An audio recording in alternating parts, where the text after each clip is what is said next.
Good evening. Good evening. This is Lynette, and this is um, Lift Up a Praise. And today is day 2, and we're in Psalm 2, which is wonderful, right? We're in Psalm 2, and I'm so excited about being in Psalm 2. And I pray that you all are as excited as I am. Uh, I'm trying to make sure that I'm where I'm supposed to be and that I'm doing what I'm supposed to be doing. So here we are. And I hope that you all are able to uh, get in here, get in where you, as my friend would say, get in where you fit in. And that's where I am this afternoon. So, having said that, this is what we're doing. Psalm 2. I'm excited. We're going to lift up a praise once again. Ready? Let's go.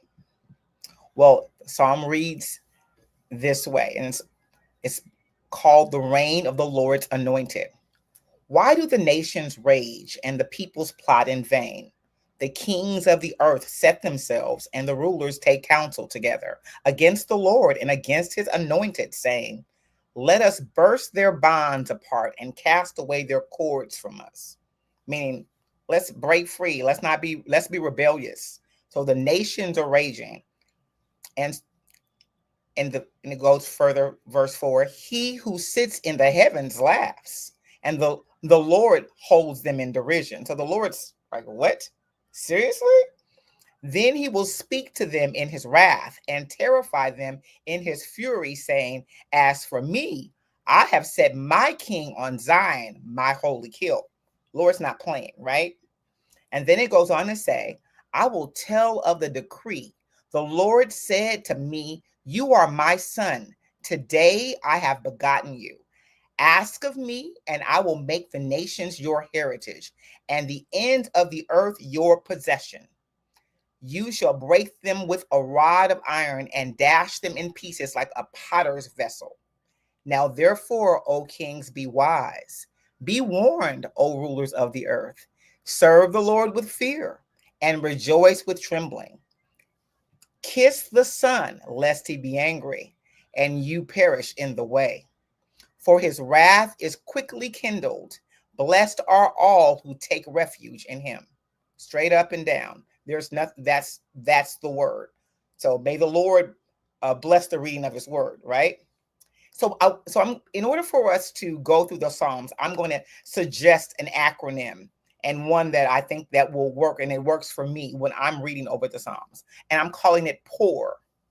POUR stands for, so because I pour over the Psalms. I picture them, I organize what the actual psalm is saying. I do my best to understand it, meaning what is it saying to, you know, what is it saying in its context, in its original context, and then what is it saying to me? So I'm looking for the exegesis and I'm looking for the hermeneutics. I want to know how to apply it to my own life. Exegesis is, what is it saying in its original context? What's the literary context? What's the historical context? What did the author mean when it was written during that time? And I want to also understand, what's it mean to me? How does this apply to Lynette today? How does it apply to you, whoever I'm talking to? And then the last in the R is remember it. So it's pour.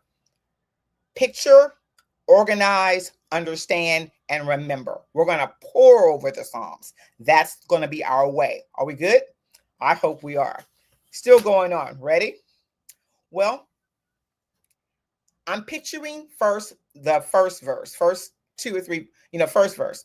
The nations are raging. See how this looks? All these nations all over this map with their respective tanks, together conspiring. This is what they're looking around, pointing toward a target. Looks like each other, but and that's what we're dealing with now. But they're still raging, right? Then we're still going on.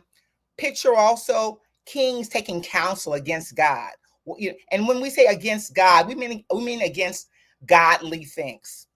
It doesn't necessarily mean against God. They're not going to shoot up in the sky and in the heavens necessarily, but against godly things, against godly rule, if that makes sense to you. That's what I'm on.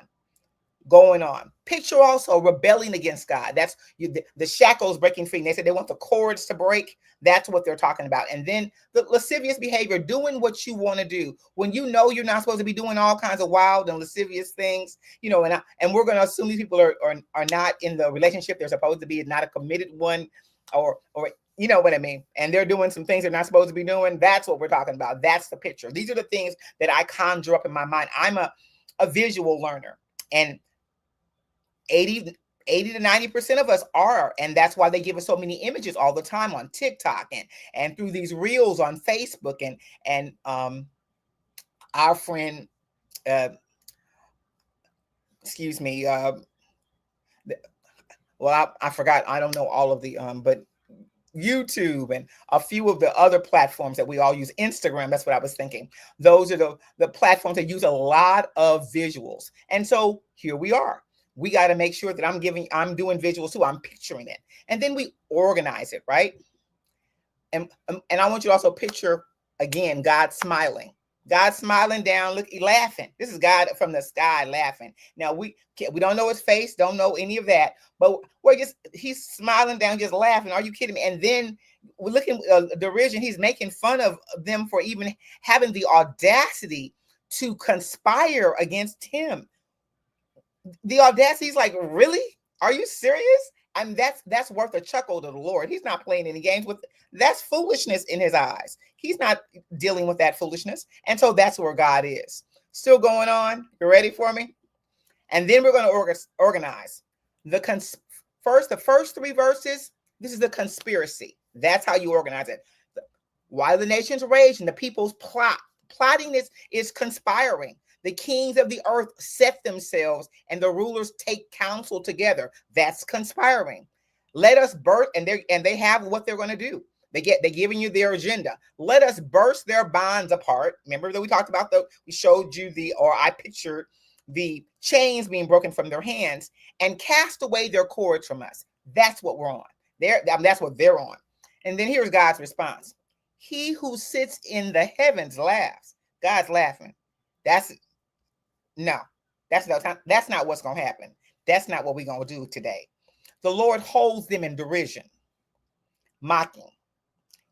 Then he will speak to them in his wrath. So after he gets through laughing and like, really, he's speaking to them in his wrath and terrifies them in his fury just by saying some stuff. As for me, I have set my king on Zion, my holy hill. Now, y'all know who the anointed king is, right? That'd be Jesus. That'd be Jesus. This is a royal psalm. There are the one from yesterday. Psalm 1 was a psalm of wisdom. It's actually written in a didactic way, meaning that there was it tells you what's good and what's bad. It gives you the good and the bad, or the things that you should do and things that you shouldn't do. It gives you all of those two things. That's a didactic one. This one here, and a wisdom psalm. This one is a royal psalm talking about the king. We love this one, right? Let's go. Still going. And then the next part of of this psalm, the next three verses are the decree. I will tell of the decree. The Lord said to me, you are my son. He's talking to Jesus. You are my son today. I have begotten you. This is the Father. Ask of me, and I will make the nations your heritage, and the ends of the earth your possession. You can ask me for anything. That's what he's telling me. He said, you shall break them. You shall break them. That's what's going to happen. With all that conspiring, that he's going to break them. He's not even playing around. That's not what God's on. I don't have time for this foolishness. He's already laughed, and then he's giving them are you serious? Y'all conspiring against me, the people that I made, the humans that I created, the voices I've given, the breath that I breathe, the image I put in, of myself in you, and you gonna conspire against me? What is that? How we gonna do it? God's not having that. He says, you shall break them with a rod of iron and dash them in pieces like a potter's vessel. Whoa, friends, whoa. And then he gives the warning. Now, therefore, O kings, be wise, be warned, O rulers of the earth. Be wise, be warned. I don't think he could say it any clearer. Be wise, be warned. Serve the Lord with fear. He doesn't mean like with trembling. He means, serve him with respect. Put some respect on his name. You're supposed to know what the Lord can do, and you're not gonna act out of character. Because like back in the day when your mama would say something to you or your daddy said something to you, you knew to get it right. Same thing, and you knew how far to go. They have lost their minds, and they seem to have forgotten the boundaries. That's not okay. That's not what God's on. So it says, serve the Lord with fear and rejoice with trembling. We're supposed to be excited, rejoicing with the Lord. Just that is supposed to be so good to us that we're trembling. And then it says, kiss the Son, embrace the Son, embrace the Son, the anointed King. That would be Jesus. Embrace him, lest he be angry and you perish in the way. We ain't trying to perish. For his wrath is quickly kindled. Blessed are all who take refuge in him. That's what we're trying to do. We're trying to take refuge in him. That's where we are. And so here's how we go into understanding. So the blessed are the ones that take refuge in the rule of King Jesus. And the ones that, the ungodly ones, are not going to be taking refuge in that. They're going to hell. That's their fate. They will perish in the way. That's the way. They're going to perish in that way. Since they didn't choose King Jesus, and those are the choices, friends. There are no other ones. And that's what we're on. That's understanding. And so I want you to remember this psalm. I remember there was a conspiracy. There was God's response. There's the decree, and there was the warning. We are to sum this all up. Take refuge in God's rule. Be excited that God's in control. He's got it. He's got it. Let's just live there. God's got it. So I hope that this was of some help to you. I hope you can, pray, lift up that praise, because God's got it. And if you do not know the Lord in the pardon of your sins, I ask you to put your name in the chat, and I will get back with you, and we can message each other, and I will do my best to explain whatever it is that you do not understand, and get you to join the side that I'm on, because I'm taking refuge in God's rule. You have a great one. We'll see you tomorrow here. Day 3, right? Psalm 3. Let's meditate on his word day and night. Let's be excited about what God's doing. Let's lift up a praise. God bless you.